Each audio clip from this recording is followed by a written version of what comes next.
Mon mari a dit à ses amis, je doute que cette farce de mariage survive une année de plus. Elle n'est plus du tout à mon niveau. Ils ont ri, fiers de lui.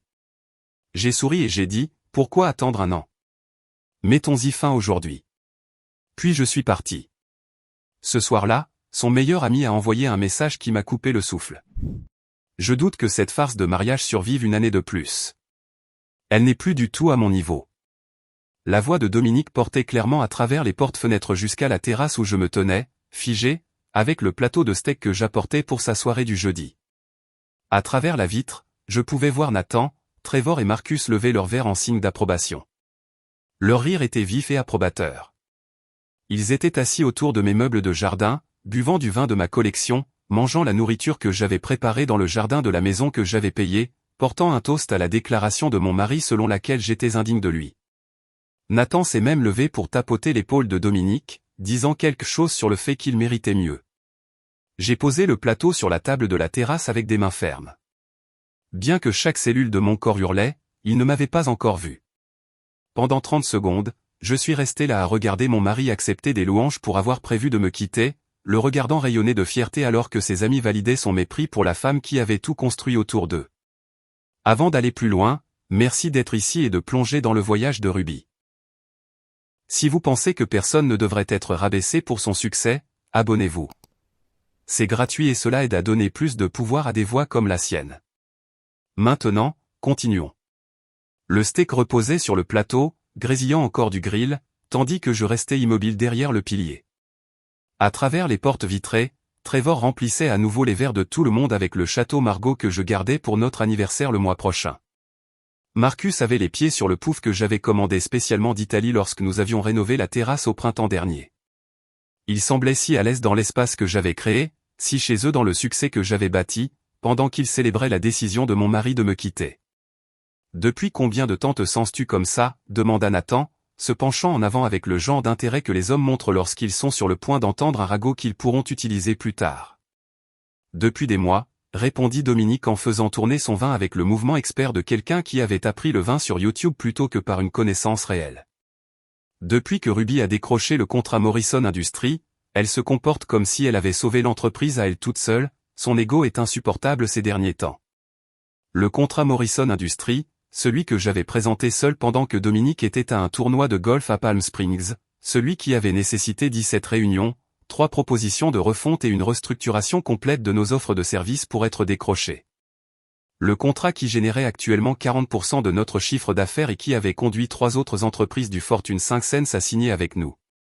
Tu as bâti cette entreprise à partir de rien, dit Marcus, sa voix portant la conviction de quelqu'un qui n'avait jamais vu un seul rapport financier. Elle a juste eu de la chance avec quelques bons trimestres. J'ai regardé Dominique hocher la tête, acceptant cette révision de l'histoire comme si c'était un fait. Comme s'il n'avait pas été au chômage quand nous nous sommes rencontrés, comme si je n'avais pas dirigé une opération de freelance réussie que j'avais transformée en agence pendant qu'il poursuivait une entreprise ratée après l'autre. La plateforme de trading de crypto qui a perdu 60 000 $. Le service d'abonnement de kit repas qui n'a jamais été lancé.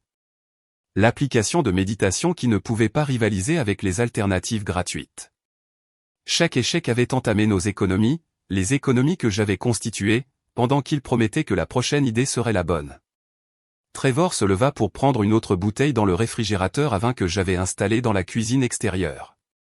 Tu as besoin de quelqu'un qui apprécie ce que tu apportes, Dom. Quelqu'un qui comprend qu'être un visionnaire, ce n'est pas faire le sale boulot au quotidien. Être un visionnaire, c'est ainsi que Dominique se qualifiait lors des dîners, pendant que je m'occupais de la véritable vision de la croissance de notre entreprise. Il accaparait les gens avec ses théories sur la disruption des industries pendant que je concluais des marchés, gérait le personnel et répondait aux appels des clients à minuit. Il pontifiait sur la philosophie du leadership pendant que je dirigeais, sur la stratégie pendant que je stratégisais, sur le succès pendant que je réussissais. Ruby a changé, continua Dominique, sa voix prenant le ton blessé de quelqu'un qui avait répété ce discours. Elle soutenait mes rêves. Maintenant, elle ne fait que me jeter des chiffres à la figure. Chiffre d'affaires par-ci, marge bénéficiaire par-là, elle ne comprend pas que les affaires, c'est plus que des feuilles de calcul. Nathan rit, le son résonnant sur la terrasse que j'avais conçue avec l'architecte paysagiste. On dirait qu'elle est devenue l'un de ces drones d'entreprise typiques. Pas de vision, juste de l'exécution. Juste de l'exécution. L'exécution qui nous avait fait passer d'un bureau à domicile à une suite en centre-ville avec 23 employés. L'exécution qui permettait à Dominique de conduire sa BMW, de porter ses costumes de créateur, de jouer au golf au country club et d'organiser ses soirées du jeudi où il discutait apparemment de combien j'étais tombé bas par rapport à lui. Mon téléphone vibra dans ma poche. Un SMS de Sarah, notre développeuse principale. Morrison Industries adore la nouvelle proposition de campagne. Ils sont prêts à signer le contrat d'expansion demain. Tu as encore réussi. Demain. J'avais la plus grande réunion de l'histoire de notre entreprise demain. Un contrat qui doublerait notre chiffre d'affaires et nous établirait comme un acteur majeur de l'industrie. Et voilà mon mari, mon partenaire en affaires, l'homme dont le nom figurait à côté du mien sur chaque document de l'entreprise, disant à ses amis que notre mariage était une farce. Le truc, c'est que, dit Dominique en se servant un autre verre, son 4e selon mon décompte, j'ai tout documenté. Chaque fois qu'elle prend une décision sans me consulter, chaque fois qu'elle sape mon autorité auprès du personnel, mon avocat dit que j'ai un dossier solide pour prendre au moins la moitié de l'entreprise, peut-être plus. Son avocat, Derek Paulson du Country Club, celui qu'il m'avait dit n'être qu'un partenaire de racquetball. Ils s'étaient rencontrés pour discuter de la division des biens que j'avais bâtis pendant que je les bâtissais. Homme intelligent, dit Trevor en levant à nouveau son verre. Mets de l'ordre dans tes affaires avant qu'elle ne sache ce qui lui arrive. Elle ne le verra pas venir. Dominique les assura, sa confiance bâtie sur le vin et la caisse de résonance de la validation de ses amis. Ruby se croit si intelligente avec ses présentations et ses contrats. Mais elle ne comprend pas le vrai jeu qui se joue ici. Le vrai jeu. Le jeu où il avait prévu de me détruire tout en dormant dans mon lit, en mangeant à ma table, en vivant de mon succès. Le jeu où il avait convaincu ses amis, et probablement lui-même, que j'étais la chanceuse dans ce mariage. J'ai ramassé le plateau de steak, maintenant refroidi au point qu'ils auraient besoin d'être réchauffés. À travers la vitre, je les regardais tous les 4. Ces hommes qui avaient mangé à ma table des dizaines de fois, qui avaient célébré les fêtes dans ma maison, qui avaient profité de mon hospitalité tout en croyant apparemment que j'étais indigne de leur ami. Les soirées du jeudi prenaient tout leur sens maintenant. Pas des parties de poker ou des séances de stratégie, mais des réunions de planification pour mon humiliation. Chaque semaine, pendant que je travaillais tard ou que je voyageais pour affaires, il renforçait les illusions de Dominique, nourrissait son ego, l'aidant à construire un récit où il était la victime du succès d'une épouse ingrate. J'ai poussé les portes-fenêtres avec le plateau toujours dans mes mains, les steaks maintenant froids et oubliés. Les 4 têtes se tournèrent vers moi en parfaite synchronisation, leur rire mourant au milieu d'une respiration. Le gobelet en cristal de Dominique s'arrêta à mi-chemin de ses lèvres. Le liquide ambré à l'intérieur attrapant les lumières de la terrasse que j'avais installée l'été dernier. Le silence qui suivit fut si complet que je pouvais entendre le bourdonnement lointain du filtre de la piscine de nos voisins. Ruby. La voix de Dominique se cassa sur mon nom, se transformant de conteur confiant en adolescent pris sur le fait en une seule syllabe. Nous étions justes. Pourquoi attendre un an? J'ai posé le plateau sur la table d'appoint avec un calme délibéré, ma voix portant le même ton mesuré que j'utilisais pour licencier des fournisseurs peu performants. Mettons-y fin aujourd'hui. Je ne voudrais pas que tu endures 12 mois de plus marié à quelqu'un de si loin en dessous de ton niveau. Le visage de Nathan devint blanc. Trevor trouva soudain l'écran de son téléphone fascinant. Marcus fit même un pas en arrière, manquant de renverser la bougie à la citronnelle que j'avais allumée plus tôt pour éloigner les moustiques. Mais Dominique, mon mari depuis 12 ans, l'homme qui avait promis de m'aimer et de m'honorer devant 200 invités, me fixait simplement la bouche légèrement ouverte, aucun mot ne sortant pour une fois dans sa vie. Je me suis retourné et j'ai retraversé les portes-fenêtres, les laissant figés dans leur tableau de culpabilité. Mes pas sur le parquet résonnaient dans la maison alors que je me dirigeais directement vers notre chambre. Derrière moi, j'entendais des chuchotements frénétiques, des chaises raclant contre le béton. La panique d'hommes qui avaient été surpris non seulement en train de médire, mais de conspirer. Le placard de la chambre principale contenait mon ensemble de valises Samsonite, un cadeau que je m'étais fait après avoir conclu notre premier contrat d'1 million de dollars. J'ai sorti la plus grande valise et l'ai posée ouverte sur le lit que nous avions partagé pendant 5 ans dans cette maison. Mes mains bougeaient avec une précision chirurgicale, pliant les blazers que j'avais portés à des réunions auxquelles Dominique n'avait pas assisté, emballant les bijoux que je m'étais achetés après chaque étape importante de ma carrière, rassemblant les sacs de créateurs qui représentaient des bonus qu'ils prétendaient être notre succès alors qu'ils n'avaient contribué en rien à les gagner. De la salle de bain, j'ai rassemblé ma routine de soins de la peau, les sérums et crèmes coûteux dans lesquels j'avais investi parce que prendre soin de moi était l'une des rares choses que je pouvais contrôler tout en gérant une entreprise et un mariage avec quelqu'un qui en voulait à mon succès.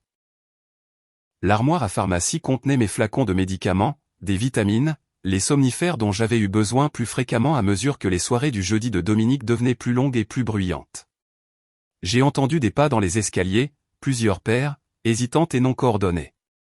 Ils montaient comme des enfants s'approchant d'un parent qu'ils avaient déçu, incertains de faire face à la rage, à la déception ou à quelque chose de pire. L'indifférence. Ruby, s'il te plaît, pouvons-nous en parler? Dominique apparut à l'embrasure de la porte de la chambre, ses cheveux soigneusement coiffés maintenant ébouriffés à force de passer ses mains dedans. Derrière lui, je pouvais voir Nathan planer dans le couloir, son visage un mélange de culpabilité et d'autre chose. Du soulagement, peut-être? Il n'y a rien à dire. J'ai fermé ma trousse de toilette et l'ai placée dans la valise. Tu as rendu ta position très claire. Je suis en dessous de toi. Notre mariage est une farce. Tu as rencontré Derek Paulson au sujet de la procédure de divorce. De quoi voudrais-tu discuter exactement? La couleur quitta son visage à la mention de Derek. Comment savais-tu pour ton avocat? J'ai sorti mon sac d'ordinateur portable du placard, celui contenant chaque mot de passe, chaque contact client, chaque élément de propriété intellectuelle que j'ai développé pour notre entreprise. De la même manière que je connais le compte bancaire séparé que tu as ouvert en janvier. De la même manière que je sais que tu as dit aux investisseurs potentiels que je suis émotionnellement instable et que je nuis à l'entreprise avec mon ego. Nathan entra dans mon champ de vision derrière Dominique et quelque chose dans son expression fit que tout s'éclaira. La culpabilité ne concernait pas seulement ce soir. Elle était plus profonde, plus ancienne, portant le poids d'une trahison prolongée. C'était toi, dis-je en regardant directement Nathan. C'est toi qui m'as envoyé ce message anonyme il y a 1 heure. Vérifie les réunions du jeudi soir de ton mari. Tu dois savoir ce qu'il dit de toi. Dominique se retourna pour faire face à son meilleur ami, son visage se tordant d'une rage que je n'avais jamais vu diriger contre quelqu'un d'autre que moi. Tu l'as prévenu. Nathan redressa les épaules et pour la première fois depuis que je le connaissais, il ressemblait à un adulte plutôt qu'à un membre de fraternité attardé. Je lui envoie des captures d'écran depuis 3 semaines, Dom. Chaque message dans notre discussion de groupe où tu parlais de cacher des actifs. Chaque discussion sur le projet Gaslight. Chaque fois que tu te vantais de la façon dont tu allais prendre la moitié de tout ce que Ruby a construit tout en la faisant passer pour la méchante. Projet Gaslight. J'ai ri, mais il n'y avait aucun humour là-dedans. Vous l'avez vraiment nommé comme si c'était une sorte d'opération militaire au lieu de simplement détruire la réputation de votre femme. Trevor et Marcus étaient montés à l'étage, attirés par le drame qu'ils avaient contribué à créer. Ils se tenaient dans le couloir comme des acteurs qui avaient oublié leur réplique. Leur bravade antérieure s'était évaporée face aux conséquences réelles. Les réunions du jeudi soir, continua Nathan, sa voix gagnant en force, n'ont jamais été des parties de poker. C'était des sessions de planification. Dom nous racontait sa dernière stratégie pour documenter ta prétendue instabilité. Prendre des photos de toi travaillant tard pour prouver que tu négligeais le mariage, enregistrer des conversations hors contexte, construire un dossier prouvant que tu étais le problème tandis qu'il était le mari qui souffrait en silence en essayant de tout maintenir à flot. J'ai plié ma dernière robe, la rouge que j'avais portée à la fête de Noël de l'entreprise où Dominique avait prononcé un discours sur le partenariat et le succès partagé alors que je savais qu'il n'avait rien contribué à nos chiffres trimestriels. Et vous avez tous suivi. Nous pensions. Commença Marcus, puis s'arrêta, réalisant qu'il n'y avait aucune façon acceptable de terminer cette phrase. Vous pensiez quoi? Je leur fis face à tous. Ces hommes qui avaient mangé à ma table, dont je me souvenais des anniversaires, dont j'avais consolé les femmes lors de leurs propres problèmes conjugaux. Que c'était drôle, que c'était justifié, que je méritais d'être détruite parce que j'avais l'audace de réussir. Le silence emplit la chambre, lourd et suffocant. Les mains de Dominique se serraient et se desserraient, sa mâchoire travaillant alors qu'il cherchait des mots qui pourraient sauver cette situation. Mais nous savions tous les deux qu'il n'y en avait pas. On ne pouvait pas dédire ce que j'avais entendu. On ne pouvait pas annuler 3 mois de planification de ma destruction. On ne pouvait pas reprendre, elle n'est plus du tout à mon niveau, quand la preuve de qui était à quel niveau se trouvait tout autour de nous dans la maison que j'avais achetée avec l'argent que j'avais gagné. J'ai fermé la porte de la chambre derrière moi avec un clic doux qui semblait plus fort que n'importe quel claquement aurait pu l'être. Les roues de ma valise chuchotaient contre le tapis du couloir alors que je passais devant le mur de galerie de nos photos de mariage. Chaque cadre, un monument à des promesses qui n'avaient apparemment rien signifié pour Dominique. Derrière la porte, j'entendais des voix s'élever. Dominique retournant sa fureur contre Nathan, l'ami même qui avait finalement développé une conscience après 3 mois de complicité. L'ascenseur de notre immeuble se déplaçait avec une lenteur exaspérante, me donnant trop de temps pour réfléchir à ce que je laissais derrière moi. Pas seulement la maison ou le mariage, mais la version de moi-même qui avait cru que l'amour signifiait un compromis sans fin, qui avait minimisé ses propres réalisations pour protéger un ego fragile, qui avait payé des factures tout en faisant semblant de ne pas remarquer que son mari complotait sa chute avec ses conspirateurs du jeudi soir. Le Marriott du centre-ville flamboyait contre le ciel du soir, sa façade de verre reflétant la ville que j'avais conquise, un client à la fois, pendant que Dominique jouait au faux PDG. J'ai traversé le hall d'entrée, les épaules droites, refusant de ressembler à une femme fuyant son domicile. La réceptionniste, une jeune femme aux yeux bienveillants et au sourire professionnel, n'a pas posé de questions lorsque j'ai demandé une suite exécutive pour une semaine, payant avec la carte de crédit dont Dominique ignorait l'existence. Mon fonds d'urgence, constitué de primes que je n'avais jamais mentionnées car j'avais appris il y a des années que l'indépendance financière était de l'oxygène dans un mariage suffocant. La suite au 23e étage donnait sur le quartier des affaires où demain, je devrais encore affronter les dirigeants de Morrison Industries, en faisant semblant que ma vie ne venait pas d'imploser. Des fenêtres du sol au plafond encadraient les lumières de la ville qui commençaient à scintiller alors que la soirée s'installait sur le centre-ville. L'espace était stérile et parfait. Aucun souvenir incrusté dans les meubles. Aucun fantôme de temps meilleur ne hantait les coins. Aucune trace de scotch de 18 ans d'âge ou de rire faux. Mon téléphone avait vibré en continu depuis que j'avais quitté la maison. Le nom de Dominique apparaissait encore et encore sur l'écran, les messages progressant à travers des étapes prévisibles. D'abord, la colère. Tu es dramatique. Reviens ici maintenant. Puis la manipulation. Tu as tout mal compris. Nous devons parler. La fausse excuse. Je ne le pensais pas comme ça sonnait. Et enfin, les menaces. Tu détruis notre entreprise avec cette cascade. Les investisseurs se retireront s'ils entendent parler de ça. J'ai posé le téléphone sur le comptoir en marbre de la salle de bain et j'ai ouvert la douche, laissant l'eau chauffer jusqu'à ce que la vapeur remplisse la pièce. Debout sous le pommeau de douche à effet pluie, l'eau cascadant sur moi avec une pression que notre douche à la maison n'avait jamais atteinte, je me suis enfin laissé ressentir tout le poids de ce qui s'était passé. 12 ans. J'avais passé 12 ans à construire une vie avec quelqu'un qui avait documenté ma destruction, rassemblant des preuves pour une guerre que je ne savais pas que nous menions. Les larmes sont venues alors, se mélangeant à l'eau de la douche, mes sanglots résonnant sur les murs de marbre où personne ne pouvait les entendre. Je suis resté sous cette eau jusqu'à ce qu'elle devienne froide. Jusqu'à ce que ma peau soit ridée et mes yeux gonflés. Jusqu'à ce que j'ai pleuré non seulement la trahison, mais l'humiliation de ne pas l'avoir vue plus tôt. Toutes ces soirées du jeudi où j'avais préparé de la nourriture pour ces rassemblements. Tous ces matins où je l'avais embrassé au revoir avant de me rendre à des réunions qu'il prétendait soutenir. Toutes ces présentations où il s'était tenu à mes côtés, s'attribuant le mérite d'un travail qu'il n'avait jamais fait. J'avais joué dans une pièce où tout le monde connaissait la fin, sauf moi. Au moment où j'ai émergé de la salle de bain, enveloppé dans le peignoir moelleux de l'hôtel, le soleil s'était complètement couché. La ville en contrebas semblait différente de cette hauteur. Plus petite, gérable, comme un problème qui pouvait être résolu avec la bonne stratégie. J'ai commandé le service en chambre, non pas parce que j'avais faim, mais parce que j'avais besoin de me souvenir comment prendre soin de moi sans tenir compte des préférences de quelqu'un d'autre. Du saumon, pas du steak, du pinot grigio, pas du bourbon, un soufflé au chocolat parce que Dominique avait toujours qualifié le dessert de calories inutiles et j'avais oublié ce que c'était que d'être inutile. Patricia Winters a répondu à son téléphone à la deuxième sonnerie, même s'il était plus de 21 heures. Sa voix portait l'autorité de quelqu'un qui attendait cet appel. Je m'attendais à avoir de vos nouvelles, Ruby. Nathan Blackstone m'a déjà envoyé un aperçu de la situation. Cela m'a arrêté net au milieu d'une bouchée de saumon. Nathan vous a contacté il y a 2 heures. Il veut s'assurer que vous avez tout ce dont vous avez besoin pour vous protéger et protéger l'entreprise. Il est prêt à fournir un témoignage sous serment sur la manipulation financière de Dominique et la conspiration visant à fabriquer des preuves d'instabilité.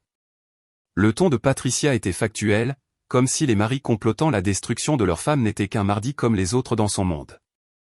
Pouvez-vous me rencontrer demain à 8 heures? Mon bureau. Apportez toute la documentation que vous avez. Relevé bancaire, dossier de l'entreprise, journaux de communication, tout. J'ai accepté. Puis j'ai passé les 3 heures suivantes à organiser des fichiers sur mon ordinateur portable, créant des dossiers avec le genre d'étiquetage détaillé qui avait fait le succès de notre entreprise. Les entreprises ratées de Dominique contenaient la documentation de chaque dollar que j'avais investi dans ses rêves. 60 000 $ dans des plateformes de crypto, 40 000 $ dans le service de kit repas, 30 000 $ dans l'application de méditation qui n'a jamais été lancée. Les contributions à l'entreprise contenaient chaque contrat que j'avais négocié, chaque client que j'avais décroché, chaque nuit que j'avais travaillé pendant que le bureau de Dominique restait sombre. La manipulation financière contiendrait bientôt tout ce que Nathan était sur le point de livrer. À minuit, un coup à ma porte me fit sursauter. À travers le Judas, je vis Nathan debout dans le couloir, l'air plus petit que je ne l'avais jamais vu, tenant 3 boîtes d'archives empilées dans ses bras. Son assurance habituelle avait disparu, remplacée par quelque chose qui ressemblait à une véritable honte. J'ouvris la porte sans parler, m'écartant pour le laisser entrer. Il posa les boîtes sur la table basse, puis se tint maladroitement au centre de la suite, les mains dans les poches comme un adolescent pris en flagrant délit de vol à l'étalage. « Je suis désolé, dit-il enfin. Je sais que ça ne répare rien, mais je veux que tu saches que le voir empoisonner tout le monde contre toi alors que tu maintenais littéralement l'entreprise à flot, ça me ronge depuis des mois. » « Alors pourquoi l'as-tu suivi pendant si longtemps ?» demandai-je à Nathan, voulant sincèrement comprendre comment quelqu'un pouvait regarder cette manipulation se dérouler semaine après semaine et rester silencieux. Il s'affaissa dans le fauteuil de la suite d'hôtel, passant ses mains dans ses cheveux dans un geste qui le faisait paraître épuisé. Au début, je pensais qu'il se défoulait simplement. Tu sais comment les mecs se plaignent de leur mariage. Mais ensuite, c'est devenu autre chose. Il a commencé à prendre des notes pendant tes appels téléphoniques, à faire des captures d'écran de tes SMS hors contexte, à construire tout ce récit où tu étais la méchante, et nous l'avons simplement laissé faire. J'ai ouvert la première boîte d'archives, trouvant des dossiers manille étiquetés de l'écriture de Dominique, divergence financière, preuve d'instabilité émotionnelle, documentation des actifs. À l'intérieur se trouvaient des emails imprimés que je lui avais envoyés concernant des opérations commerciales normales, à noter de ses interprétations. Un message sur le fait de travailler tard devenait la preuve d'un abandon conjugal. Une demande de révision des contrats devenait un comportement de contrôle. Il a tordu chaque interaction pour en faire la preuve d'une histoire qui n'existait que dans son esprit. Cela remonte à janvier, dis-je en brandissant un dossier daté de 5 mois. Il planifie ça depuis le début de l'année. Nathan hocha la tête, incapable de croiser mon regard. Juste après que tu aies décroché le contrat Samsung. C'est là qu'il a vraiment changé. Avant ça, il pouvait prétendre qu'il était ton égal, mais ce contrat a clairement montré qui dirigeait vraiment les choses. Son ego ne pouvait pas le supporter. La deuxième boîte contenait quelque chose de pire. Des photographies. Des photos de moi à mon bureau à 22 heures, prises à travers la fenêtre du bureau. Des captures d'écran de mes publications LinkedIn sur la croissance de l'entreprise, surlignées et annotées de commentaires sur mon « besoin narcissique d'attention ». Même des photos du dîner d'anniversaire de ma sœur Claire, où apparemment mes 2 verres de vin étaient la preuve d'un problème d'alcool. Il nous a demandé de collaborer, continua Nathan, sa voix à peine plus qu'un murmure. Trevor devait signaler s'il te voyait déjeuner avec des clients masculins. Marcus suivait tes réseaux sociaux pour tout ce qui pouvait être déformé. On m'a assigné de surveiller ta relation avec le personnel, à la recherche de tout signe de ce que Dominique appelait des limites professionnelles inappropriées. La troisième boîte était la plus dommageable. Des dossiers financiers, mais pas seulement les nôtres. Dominique avait mis en place une société écran, enregistrant une SARL dans le Delaware, allant même jusqu'à approcher nos clients avec une nouvelle entreprise qu'il lancerait bientôt. Le nom sur les documents était Morrison Strategic Solutions. Délibérément similaire à notre société, Morrison Digital Innovation. Assez proche pour confondre les clients, mais assez différent pour prétendre à une coïncidence. Mon téléphone vibra avec un SMS de Sarah. Urgence. Dominique vient d'envoyer un email à tout le personnel affirmant que tu traverses une crise de santé mentale et qu'il prend temporairement le contrôle des opérations. Que dois-je faire? J'ai montré le message à Nathan. Son visage est devenu pâle. Il accélère plus vite que nous le pensions. J'ai appelé Patricia immédiatement, la mettant sur haut-parleur. Dominique vient d'envoyer un email à toute l'entreprise affirmant que je traverse une crise de santé mentale. Transférez-le-moi immédiatement, dit Patricia, sa voix vive et concentrée. Je dépose une injonction d'urgence dès maintenant. Cela relève de la diffamation et de la fraude potentielle. Nathan, êtes-vous là? Oui, répondit-il en se redressant sur sa chaise.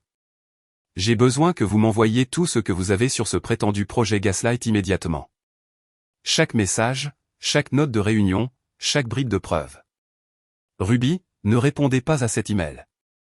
Ne contactez pas encore directement votre personnel. Laissez-moi gérer cela légalement d'abord.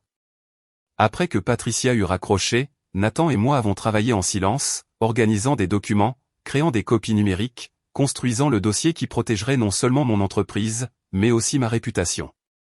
À 2 heures du matin, il a finalement posé la question que je redoutais. Est-ce que tu me détestes de ne pas avoir parlé plus tôt? J'ai envisagé de mentir, d'offrir un pardon que je ne ressentais pas encore, mais j'en avais fini avec l'honnêteté polie. Je ne sais pas ce que je ressens pour toi, Nathan. Tu as regardé mon mari planifier ma destruction pendant des mois. Tu y as participé. Le fait que tu aies développé une conscience finalement n'efface pas cela. Il hocha la tête, acceptant le jugement. Pour ce que ça vaut, Sophie a menacé de me quitter si je ne me manifestais pas. Elle a dit que si je pouvais regarder cela t'arriver, elle ne pourrait jamais me faire confiance pour ne pas le lui faire un jour. Femme intelligente, dis-je, sincèrement. Sophie avait vu ce que j'avais manqué. Que quelqu'un qui pouvait participer à ce niveau de tromperie était capable de tout. Mon téléphone sonna à 3 heures du matin, un numéro que je ne reconnaissais pas. Contre mon meilleur jugement, j'ai répondu. Ruby, c'est la femme de Trevor, Linda. Sa voix était tremblante, comme si elle avait pleuré. Je viens de découvrir ce qu'ils ont fait. Trevor est rentré ivre de chez toi ce soir, il m'a tout raconté. Je suis dégoûté. Je veux que tu saches que j'ai des enregistrements. Des enregistrements? Trevor rentrait de ses soirées du jeudi et se vantait de ce dont ils avaient discuté.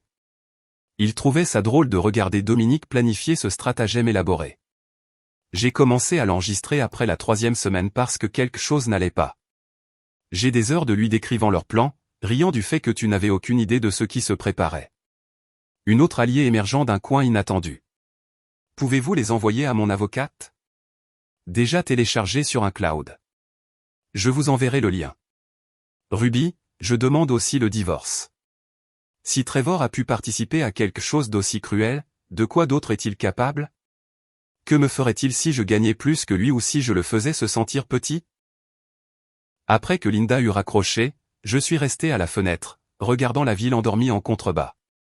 Quelque part là dehors, Dominique faisait probablement les 100 pas dans notre maison, réalisant que son plan soigneusement construit s'effondrait. Ses amis se retournaient contre lui. Son avocat verrait les preuves et conseillerait la reddition.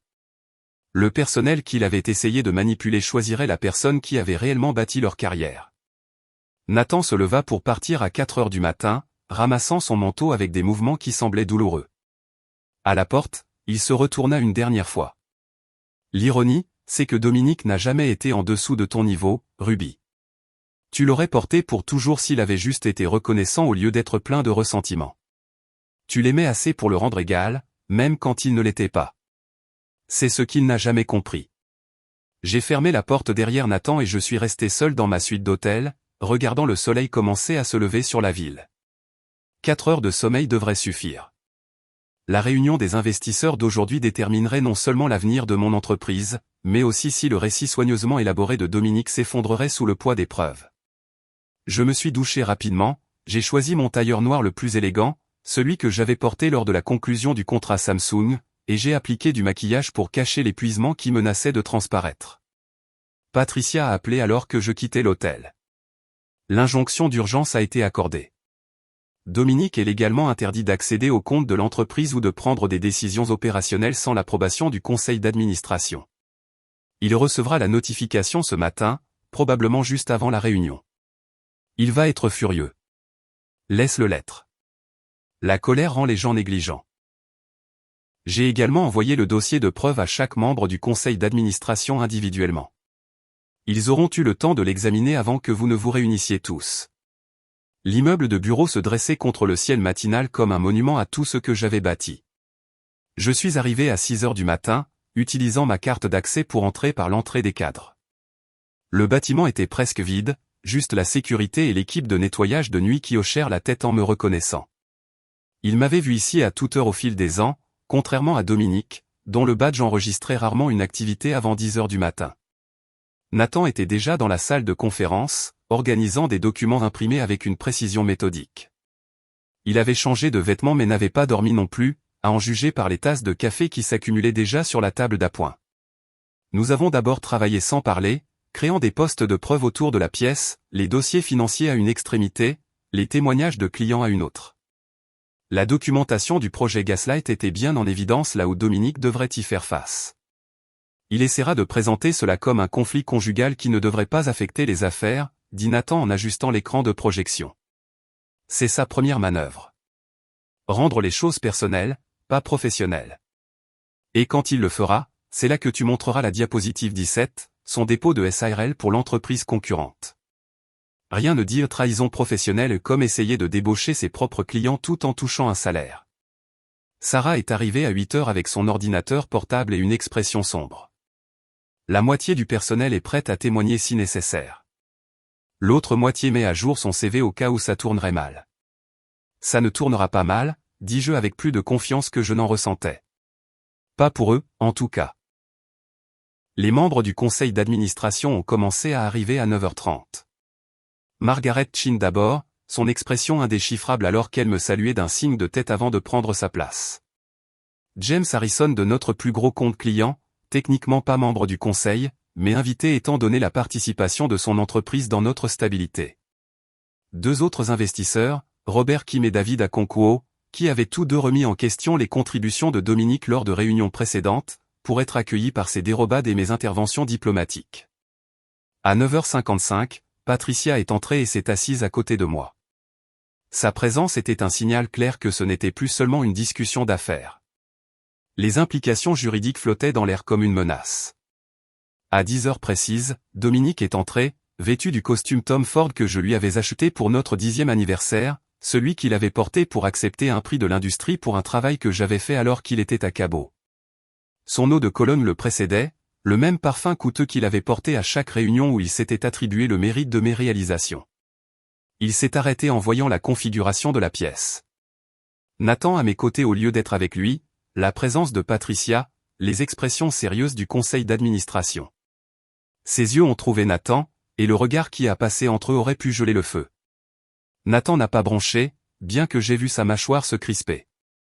Dominique s'est rapidement ressaisi, son sourire de vendeur se mettant en place alors qu'il prenait son siège. J'apprécie que tout le monde se soit réuni à si court préavis, commença Dominique, sortant des fiches qu'il avait manifestement préparées. Je sais qu'il y a eu des inquiétudes concernant les récentes perturbations de notre structure de direction. Je veux vous assurer que malgré l'état émotionnel actuel de ma femme, je vous arrête tout de suite. Margaret Chin l'interrompit, sa voix tranchant sa performance comme une lame. Nous avons examiné la documentation fournie par le conseil juridique de Madame Morrison. Vos affirmations sur son état mental semblent non seulement infondées, mais délibérément fabriquées. Le sourire de Dominique vacilla. Je comprends que Ruby a brossé un certain tableau. Le tableau a été brossé par vos propres messages, Monsieur Morrison. David Akonkuo brandit une capture d'écran imprimée.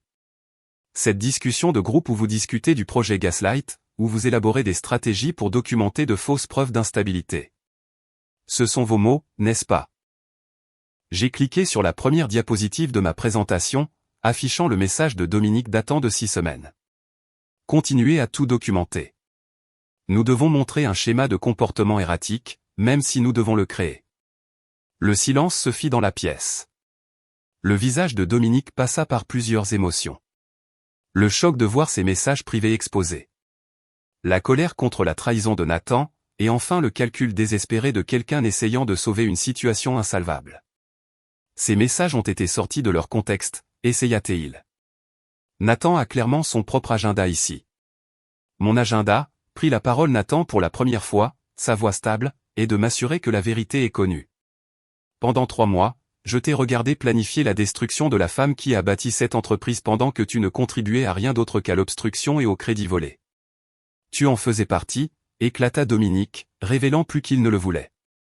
Tu étais assis là chaque jeudi, participant, encourageant. Oui, dit simplement Nathan. Je l'ai fait, et j'avais tort. La différence, c'est que j'essaie de réparer les choses. J'ai avancé à la diapositive suivante. Les dossiers financiers montrant chaque contrat majeur, avec un code couleur indiquant qui avait réellement conclu l'affaire. Ma colonne était entièrement bleue. Celle de Dominique était un espace blanc vide. Au cours des 24 derniers mois, commençais-je, ma voix portant l'autorité que j'avais gagnée par des réalisations réelles, j'ai personnellement conclu 17 contrats majeurs totalisant 32 millions de dollars de chiffre d'affaires. Pendant cette même période, M. Morrison a conclu 0 contrat tout en percevant un salaire de 400 000 dollars par an. James Harrison se pencha en avant. Ruby, nous devons être clairs sur quelque chose. Harrison Tech n'a jamais considéré Dominique comme un facteur dans notre décision de travailler avec votre entreprise. Chaque discussion stratégique, chaque ajustement de campagne, chaque innovation est venue de vous. Nous avons toléré sa présence dans les réunions par respect pour vous, mais il n'a jamais apporté une seule idée de valeur. Le sang quitta le visage de Dominique alors qu'il réalisait que son plus gros client venait de rejeter publiquement toute son existence professionnelle. La bouche de Dominique s'ouvrit et se ferma silencieusement, cherchant des mots qui pourraient contrer le rejet de James Harrison.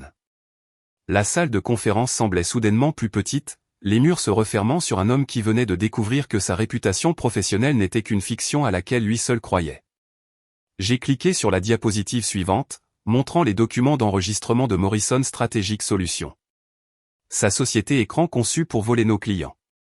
Ceci conclut ma présentation, dis-je, ma voix stable malgré l'adrénaline qui me parcourait.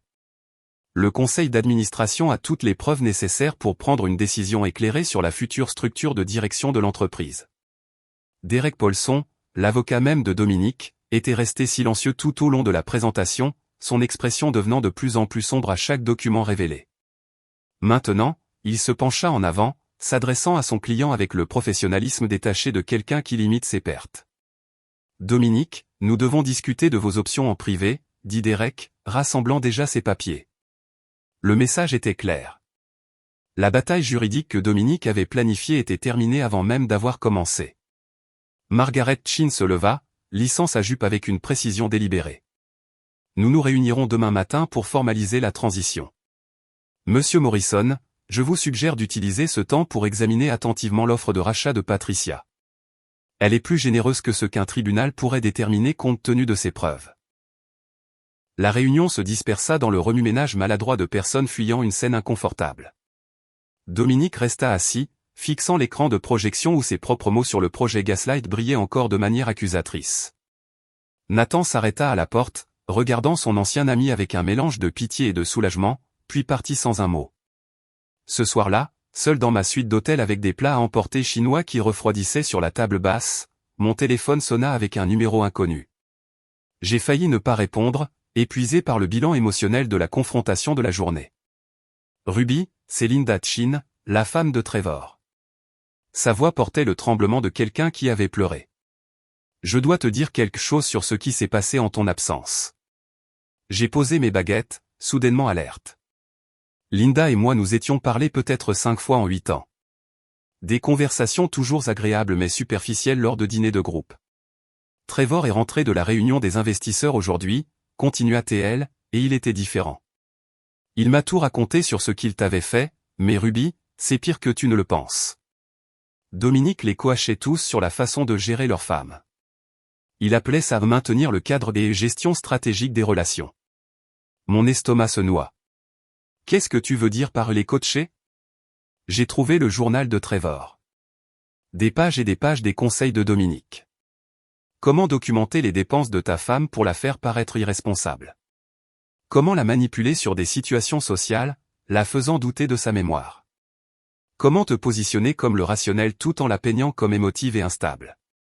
Trevor utilise ces tactiques sur moi depuis des mois, et je pensais que je devenais folle. La destruction parallèle des mariages. Dominique n'avait pas seulement planifié ma chute. Il avait appris à ses amis à détruire la confiance et la crédibilité de leur propre femme. Une masterclass en manipulation déguisée en partie de poker du jeudi soir. J'ai montré le journal à Trevor, continua Linda, sa voix plus forte maintenant, je lui ai fait lire ses propres mots à voix haute. Le regard sur son visage quand il a réalisé ce que Dominique avait fait de lui. Ruby, je n'ai jamais vu mon mari pleurer avant aujourd'hui. Qu'est-ce qu'il va faire? Il coupe complètement les ponts avec Dominique. Il a également accepté une thérapie de couple, bien que je ne sois pas sûr que notre mariage survive à cela. Comment reconstruire la confiance quand quelqu'un vous a systématiquement sapé avec le coaching de votre ami? Après que Linda eut raccroché, je suis resté assise dans l'obscurité de ma suite. Les lumières de la ville scintillaient en bas comme des étoiles lointaines. Mon téléphone vibra avec un SMS de Sarah. Tu dois voir ce qui se passe au country club. Elle a joint une photo que quelqu'un lui avait envoyée. Dominique, débraillé et clairement ivre, tenant la cour au bar avec quiconque voulait bien l'écouter. Même sur l'image granuleuse, on pouvait voir les autres clients s'éloigner. L'expression de patience professionnelle du barman s'amenuisait. Barbara Fitzgerald a appelé 1 heure plus tard. La femme du juge était connectée à tous ceux qui comptaient dans notre cercle social. Une femme qui collectionnait les informations comme d'autres collectionnent l'art. J'étais au club ce soir, dit-elle sans préambule. Dominique y est tous les jours depuis que votre séparation est devenue publique. Aujourd'hui, il racontait aux gens qu'il avait bâti votre entreprise à lui tout seul, que vous n'étiez qu'un joli visage qu'il utilisait pour les réunions avec les clients. L'illusion était si complète que même des étrangers échangeaient des regards inquiets. Est-ce que quelqu'un l'a cru? Barbara rit, un son sec qui ne contenait aucun humour. Le barman m'a dit que les diatribes de Dominique sont devenues un divertissement pour la foule habituelle de l'après-midi. Ils appellent ça l'heure du compte avec Dom et prennent des paris sur la prochaine réussite qu'il s'attribuera. Hier, il a dit qu'il avait inventé un algorithme de trading révolutionnaire. Aujourd'hui, c'était une application de méditation qu'Apple a essayé d'acheter pour des millions. L'homme que j'avais épousé se dissolvait en une caricature de lui-même. Ses mensonges devenant plus élaborés à mesure que sa réalité s'effondrait. Une partie de moi ressentait la satisfaction aiguë de voir le karma se dérouler en temps réel. Une autre partie, plus enfouie, pleurait la personne qu'il aurait pu être si l'ego ne l'avait pas consumé. Mon téléphone vibra à nouveau. Un message Facebook d'Emma Rodriguez, la petite amie de Marcus. Je l'avais rencontrée 2 fois lors de dîner. Je me souvenais d'elle comme d'une personne calme mais observatrice, le genre de personne qui remarque tout en disant peu. Je dois te faire savoir ce que Marcus prévoyait avec Dominique, lisait son message. Je romps avec lui, mais tu mérites de voir ça d'abord. 6 juin se trouvaient des captures d'écran qui me glacèrent le sang. Des plans détaillés pour approcher nos clients après le divorce, prétendant que j'avais eu une dépression nerveuse, offrant de maintenir la continuité grâce à la nouvelle agence de Dominique. Ils avaient rédigé des emails, créé un calendrier pour le débauchage de clients, et même conçu des logos qui imitaient délibérément la marque de notre entreprise. Mais le pire était la liste des employés qu'ils prévoyaient de recruter avec des notes sur les vulnérabilités de chaque personne. Sarah, mère célibataire, a besoin de stabilité, suivra l'argent. Kevin, désespéré d'obtenir une promotion, facile à manipuler avec des promesses. Ils avaient étudié mon équipe comme des prédateurs étudient leur proie. Le dernier message d'Emma arriva alors que je traitais les captures d'écran. Marcus ne sait pas que j'ai ça. Je les envoie aussi à ton avocate. Aucune femme ne devrait avoir à faire face à ce niveau de trahison. Je suis désolé de ne pas avoir parlé plus tôt. La tentative maladroite de vol d'entreprise aurait été pathétique si elle n'avait pas été si malveillante. J'ai immédiatement transmis les captures d'écran d'Emma à Patricia, mes doigts fermes malgré la rage qui me brûlait la poitrine. Les preuves de vol d'entreprise planifiées transformaient notre divorce civil en quelque chose de potentiellement criminel. Patricia répondit en quelques minutes. Cela change tout. Nous ajoutons des accusations de fraude à notre avantage.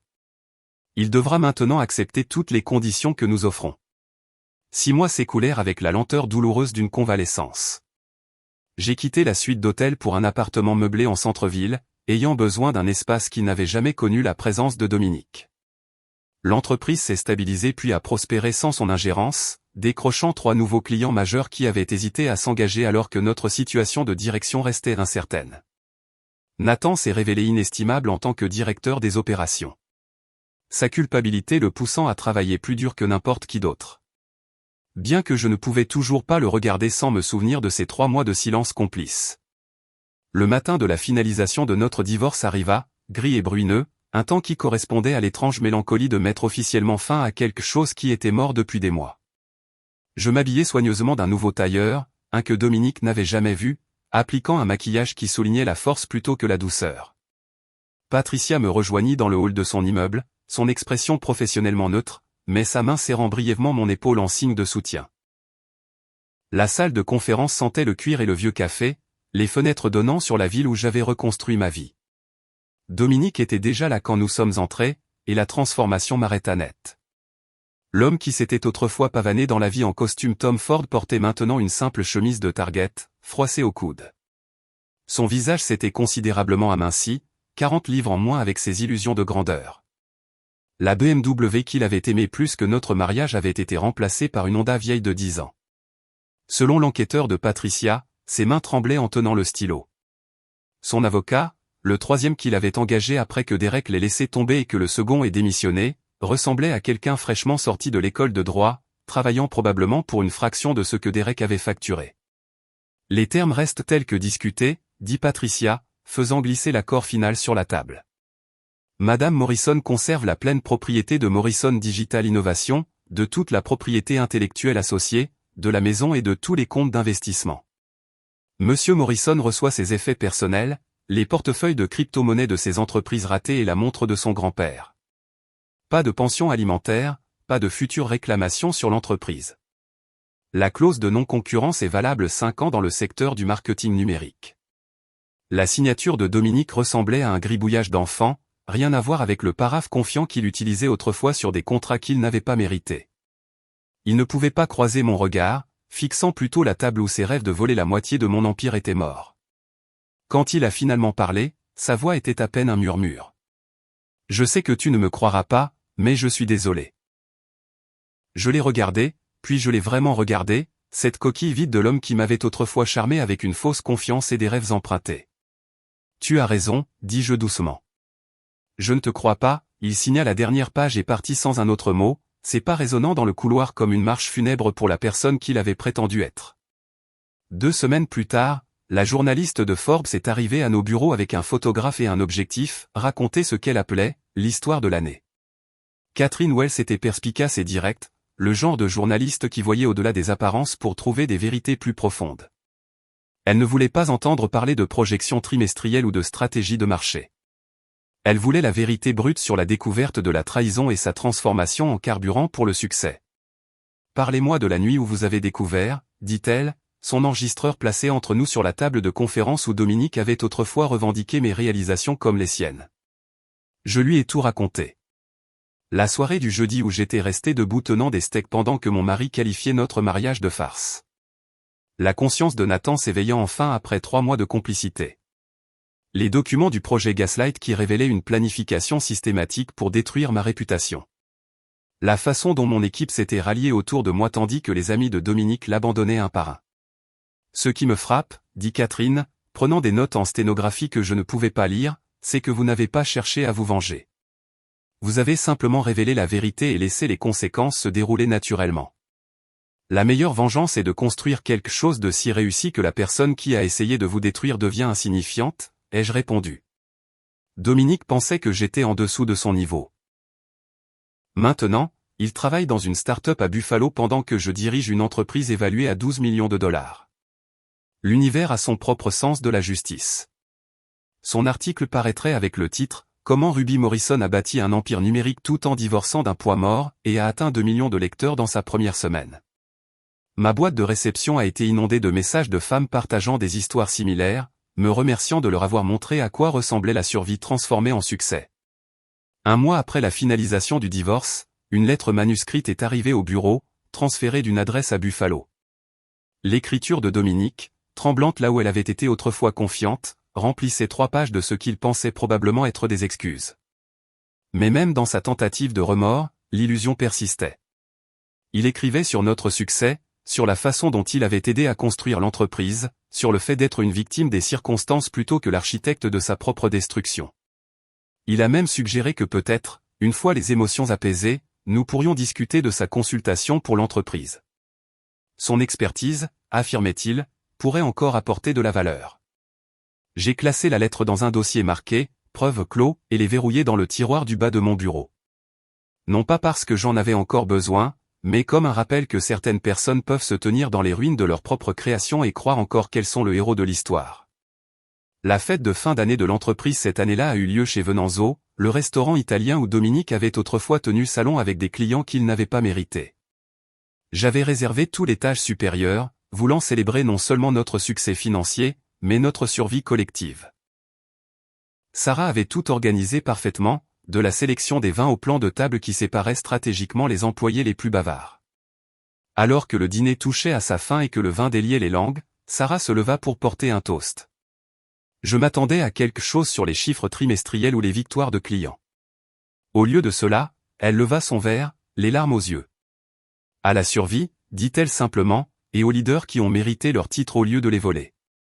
Le toast resta en suspens alors que les verres s'entrechoquaient à l'étage supérieur du restaurant.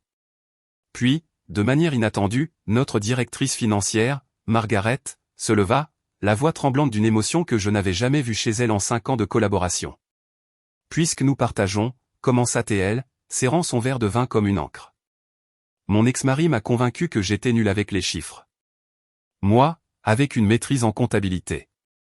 Il vérifiait mon travail, remettait en question chaque calcul, me faisait douter de moi-même jusqu'à ce que j'abandonne presque la finance. Il m'a fallu 2 ans de thérapie après notre divorce pour réaliser qu'il était menacé par mon salaire plus élevé que le sien. Kevin, notre développeur principal, s'éclaircit la gorge. Ma petite amie de fac avait l'habitude de me présenter comme jouant avec des ordinateurs quand je construisais l'application qui a finalement été vendue à Microsoft. Elle disait que les vrais emplois exigeaient de porter des costumes. Les histoires se déversèrent comme de l'eau à travers un barrage brisé. Chaque personne dans cette pièce avait été diminuée par quelqu'un qui prétendait l'aimer. Nous n'étions plus seulement des collègues. Nous étions des survivants de la même guerre menée sur des champs de bataille différents. La soirée se transforma d'une célébration d'entreprise en quelque chose de plus profond. Une reconnaissance que le comportement de Dominique n'était pas unique, juste un autre couplet dans une vieille chanson fatiguée que trop d'entre nous avaient été forcés d'entendre. 11 mois plus tard, l'invitation est arrivée sur un papier cartonné couleur crème avec des lettres dorées. Le mariage de Nathan et Sophie. J'ai hésité à y assister, la blessure de sa complicité encore sensible malgré son aide éventuelle. Mais Sophie avait appelé personnellement, sa voix chaleureuse et sincère. « Tu nous as sauvés tous les deux », avait-elle dit. Nathan de devenir quelqu'un que je ne pourrais pas aimer, et moi d'épouser cette personne. La cérémonie a eu lieu dans un vignoble en dehors de la ville. Des rangées de vignes s'étendant vers des montagnes peintes en violet par le soleil couchant. Je me suis assise 3 rangées en arrière, assez près pour voir, mais pas au point de revendiquer une amitié que nous n'avions plus. Nathan semblait nerveux dans son costume bleu marine, ajustant constamment sa cravate jusqu'à ce que Sophie apparaisse au bout de l'allée, radieuse dans une simple soie ivoire. Pendant la réception, après les toasts traditionnels de la famille, Nathan se leva de manière inattendue, tapotant sa flûte de champagne pour attirer l'attention. La tente tomba dans le silence, 200 invités se tournant vers lui avec des sourires expectatifs. Mais ses yeux trouvèrent les miens à travers la pièce, et je savais que ce discours n'était pas pour eux. Avant de parler de Sophie, commença-t-il, sa voix portant le poids de mots répétés, je dois aborder quelque chose.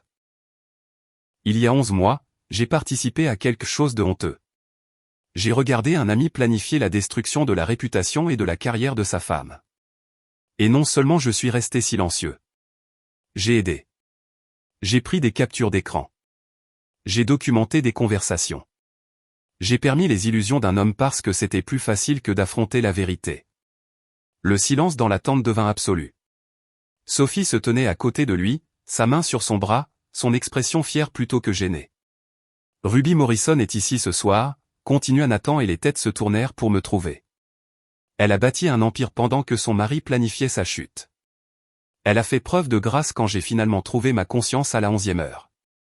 Mais la véritable héroïne de cette histoire, c'est ma femme, Sophie, qui m'a dit cette nuit-là que si je n'avertissais pas Ruby immédiatement, elle me quitterait. Elle a dit, et je ne l'oublierai jamais, si tu peux regarder cela lui arriver, comment saurais-je que tu ne me le feras pas un jour ? Les applaudissements commencèrent lentement, puis se transformèrent en un tonnerre. Sophie embrassa la joue de Nathan, lui chuchota quelque chose qui le fit sourire, et je levai mon verre en reconnaissance d'excuses que je n'attendais pas, mais dont j'avais en quelque sorte besoin. Plus tard, alors que l'orchestre jouait et que les couples se balançaient sous les guirlandes lumineuses, Sophie me trouva au bar. Il se torture à propos de ces 3 mois, dit-elle doucement.